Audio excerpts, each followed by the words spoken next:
What's up, everybody? It's the Flash S here, and today we are going to be watching non-NBA players likely to be traded next year.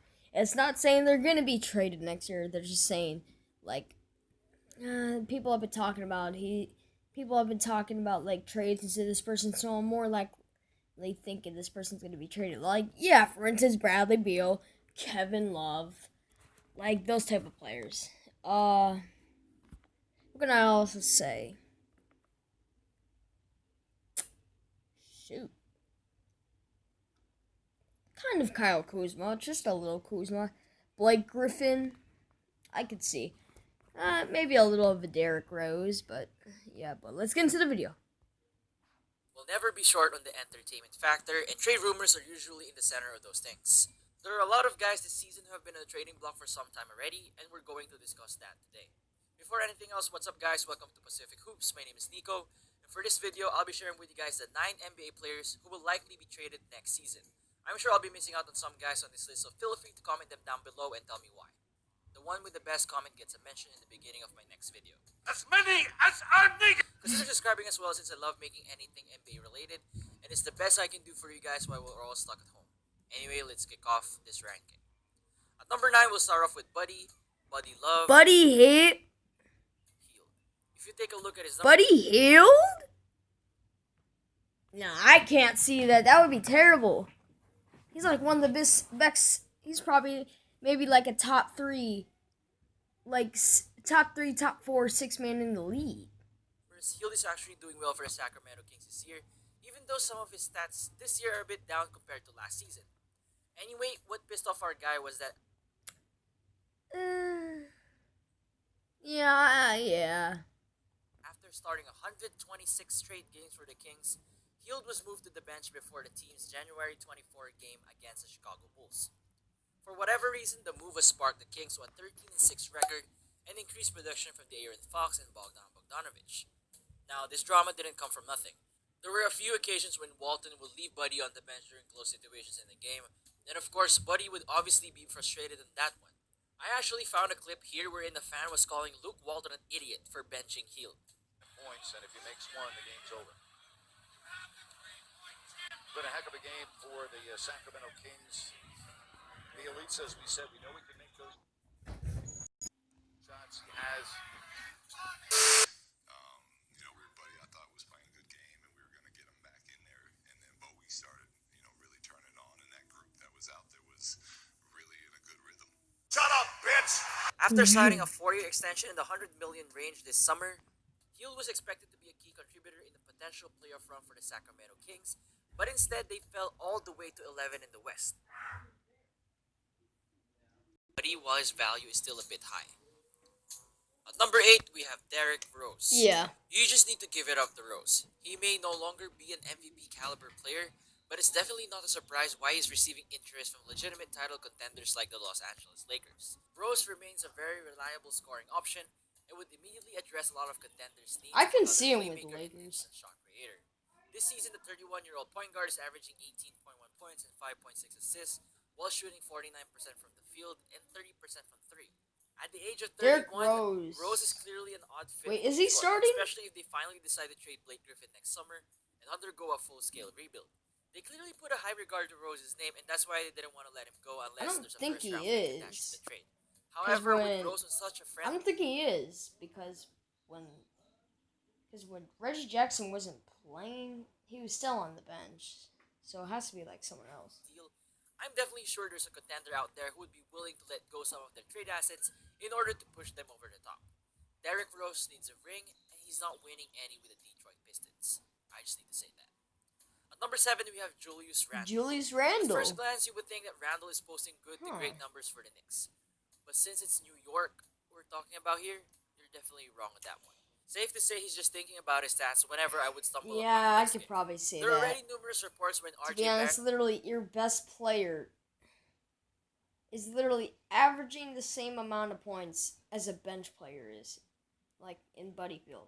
Nothing's wrong with being a bench player. I'm not saying bench players are bad. I think some are good, but like Julius Randle's supposed to be the team leader, and he's literally averaging the same. And literally your team leader, and literally you're being a team leader that's averaging as many points as a bench player is. And almost all of his teammates are thinking that he's a ball hog. How in the world is that beneficial for your team? Anytime you give Julius Randle the green light as your number one option, you just gotta take the L for the day and move The only on to the reason next why game. he's probably a ball hog. The only reason why he's probably a ball hog, because none of his teammates are good, except for like maybe R.J. Barrett, Taj Gibson. He's past his prime. He ain't good anymore. Literally, ever since he left the Bulls, bam, he hasn't been nothing. I mean, he was decent with Minnesota and I guess OKC for a little bit, but the Knicks have been not good for him. Bobby Portis, same thing. Ever since he left the Bulls and the Wizards, he's kind of like fell off a little but like he could still make a comeback because he's still like around like 20 something years old. Like he still is a very young player. So he's still got a lot of room. And they have Kevin Knox, who did not do bad last season for his rookie year. But then this year, they're just not playing him as much as they were last year. And I feel like it's just probably time to trade Kevin Knox. Even though I know he's young, though, but you're the Knicks. Do you want better potential than just Kevin Knox? That's my point.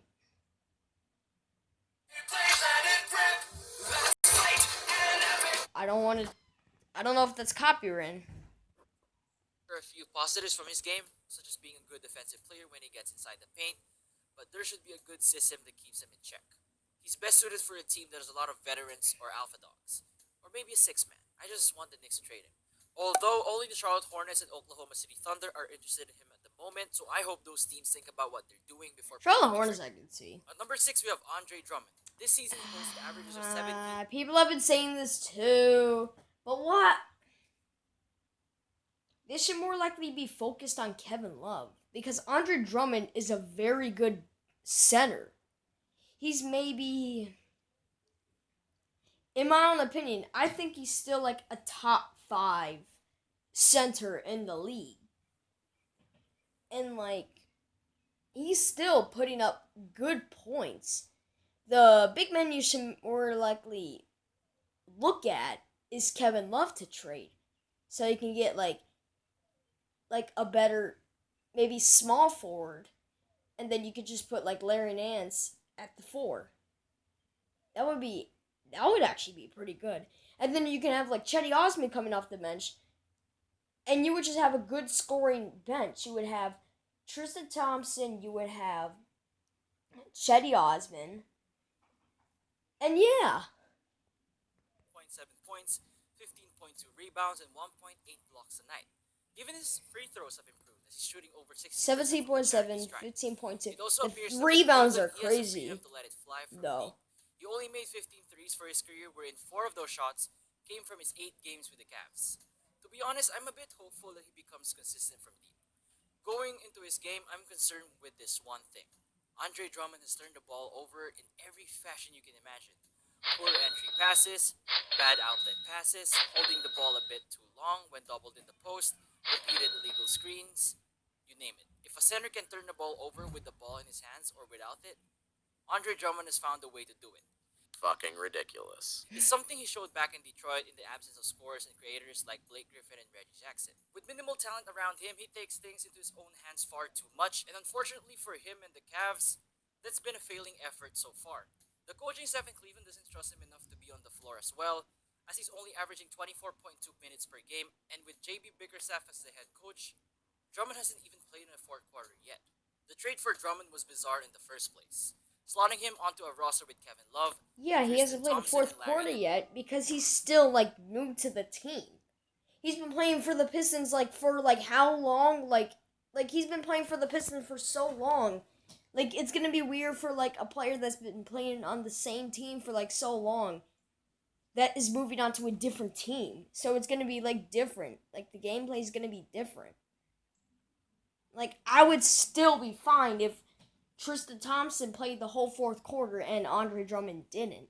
Because Tristan Thompson is still, like, not a bad center. Junior, with the poor roster construction, I really don't see him staying too long with the Cavaliers. At number 5 is Aaron Gordon. For me, Gordon is the odd man out To when be it comes honest- to Orlando Magic. I think I'd probably say this too. Yeah, I'd probably say this. they could actually get a pretty But who would they good trade him package for? him with 2 years left on his deal at a very reasonable cost due to the sending structure of his contract. Looking at the roster, AG is going to be the second best trade asset right behind Nikola Vucevic, while Jonathan Isaac now looks untouchable after proving his worth as a potential Defensive Player of the Year candidate. The 24-year-old forward has had a frustrating season. Injuries slowed him down early in the year as his scoring and efficiency plummeted, down to 14.4 points per game and 43.3% from the field. Gordon still has what it takes to be a two-way player. However, what's concerning is that Gordon tends to disappear from time to time, which is something you don't want in a supposed franchise building block. At 6'8", this is still an athletic wing that can still jump out of the gym and provide you highlight reel plays to get fans out of their seats. With him still being young, I believe all he needs is a change of scenery, and then his numbers will finally come back up again. At number 4 is Miles Turner. Turner didn't have a great year for Heck Indiana. no. I don't care what you say. Miles Turner should not be traded. I know maybe Miles Turner's contract is a little high, but he's still a great defensive player. He's probably maybe like a top 3, top 2 best defender in the league. I don't know who maybe to put at top 2. I mean, maybe I do. Think here. Who would I put over Miles Turner? That's actually hard. Jarrett Allen? I mean, Rudy Gobert, Joel Embiid.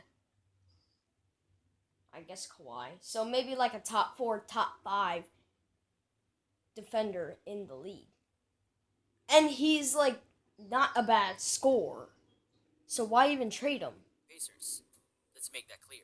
Following a season wherein he led the league in blocks and was a candidate for Defensive Player of the Year award, he took a step back in points. I mean, I get it. They might want to trade him because they have Sabonis and whatever, and they can like put him at the 5 instead of putting him on the bench. Or is he a starter? Isn't he a starter? Sabonis? Or is he a bench player? I don't know. Rebounds and assists per game in 2020 The despite NBA. increasing minutes. It is what it is. But most of it The isn't NBA has entirely been his so fault. up for so Because in long the that start I of the cannot. season, the Pacers completely changed Turner's role can't in the even defensive tell system this year, on the which argument of player wanting to played put Domantas what Sabonis in the position starting or lineup. whatever. With Miles having the more accurate three-point shot, he was the one asked to make the Laurie most adjustment. Markkinen should He be went like from probably taking traded, 25.1% even though of he's his shots from young. beyond the arc last year to 44.3% But like you of his still shots like this year. An extreme adjustment you in shot still profile, like have especially like for a center. It also didn't help that there's an obvious you disconnect. still like maybe have a couple power forwards that maybe have higher potential than Laurie Markkinen, or maybe a couple big men. I don't know. Probably not. Like they could probably actually trade Laurie Markkinen because I feel like Laurie Markkinen actually has good trade value. Like maybe trade him for a solid player, like maybe like a solid player. With the coaching staff. At 24 years old, Turner still has a lot of time to turn it around, but I really don't see him thrive. Like, dang it. Lots of teams know about his situation and expect trade rumors to heat up even more next year. But number 3 is Kevin Love. Thank you, finally! My god, Kevin Love should definitely top 3. Who should be traded more than Kevin Love? Bro. Has been a subject of trade rumors seemingly from the moment he arrived in Cleveland. Bro, Kevin Love should maybe be like number 2. Which only heated up once LeBron left. Not after number Love signed an 3. extension with the Cavaliers. Bro, Kevin Love needs traded bad. Literally, ever since he left Minnesota. I mean, maybe like a couple years he's been good with the Cavaliers, but ever since like LeBron has left him, he has fell off. Like, fell off. Last 2 seasons, particularly since the firing of Tyronn Lue, Love has made little sense on Cleveland's roster. And yet, he signed through 2023. While his contract is fairly reasonable in the normal world, Love's remaining salary could become a problem in the post-pandemic NBA. He's set to earn an average of $30 million, and with Love approaching his opposite of being a great That's another thing too. His salary is way too high. Literally, he's almost getting paid $30 million and only averaging like 17 points per game. Colin Sexton's getting paid like below 10 million and literally is averaging more points than Kevin Love. Founder, leader. Shot clock at 2. Yeah, that's what a leader What does. is happening? Okay, maybe just an okay leader and a reliable three-point shooter. A team like the Portland Trailblazers would be perfect for him since he can complement Yeah, the the inside game of Trailblazers. Yusuf Nurkic and of course Damian. But Kevin Love for, I wouldn't say Hassan Whiteside because I feel like we have too many centers. Small forward. We could take a, I guess we could take a Mario Hezonja. He ain't bad. Mario Hezonja ain't bad. But he's not good. Oh, shoot. Okay, maybe just an okay leader and a reliable three-point shooter. A team like the Portland Trailblazers would be perfect for him since he can complement the inside game of Yusuf Nurkic and of course Damian Lillard and CJ McCollum. It's not too late for the Cavs to trade him, and next year should be that season if they still want to get a good haul in exchange for his services. At number 2, we got Chris Paul. Just when it seemed like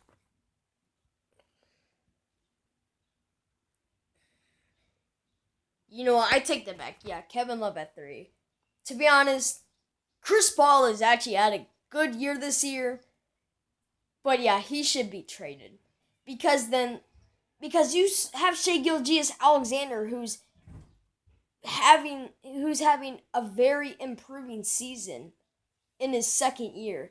And usually he's actually a point guard, not shooting guard. Because like he would have played point guard if Chris Paul wasn't there, but Chris Paul's there, so he has to play shooting guard because like how like Colin Sexton's playing shooting guard and Darius Garland's playing point guard, even though Colin Sexton is a point guard. But actually no, not